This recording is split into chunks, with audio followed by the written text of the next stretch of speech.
Breaking news చూస్తున్నాం. Telegram యాప్నకు Delhi హైకోర్టులో చుక్కెదురైంది. యాప్పై కేంద్రం విధించిన తాత్కాలిక నిషేధాన్ని కోర్టు సమర్థించింది. నీట్ ఎగ్జామ్కు ముందు బ్యాన్ చేయడాన్ని కోర్టు అనుమతించింది. టెలిగ్రామ్ దాఖలు చేసిన పిటిషన్పై నిన్నంతా వాదనలు విన్న ఉన్నత న్యాయస్థానం ఇవాళ ఆ పిటిషన్ను కొట్టేస్తున్నట్లు తీర్పు ఇచ్చింది. నీట్ పరీక్ష నేపథ్యంలో ప్రముఖ social media messaging app Telegram కేంద్ర ప్రభుత్వం తాత్కాలికంగా నిషేధించగా ఆ నిర్ణయాన్ని సవాల్ చేస్తూ ఈ సంస్థ ఢిల్లీ హైకోర్టు మెట్లెక్కింది.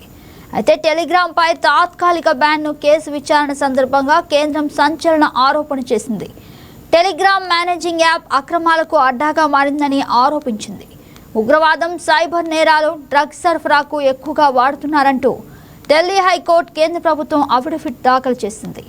నిన్న ఇరుపక్షాల వాదనలు విన్న ఢిల్లీ హైకోర్టు నీట్ యూజీ పరీక్షకు సంబంధించిన తప్పుడు సమాచార వ్యాప్తి కట్టడికి టెలిగ్రామ్పై తాత్కాలిక బ్యాన్ అవసరమని అభిప్రాయం వ్యక్తం చేసింది.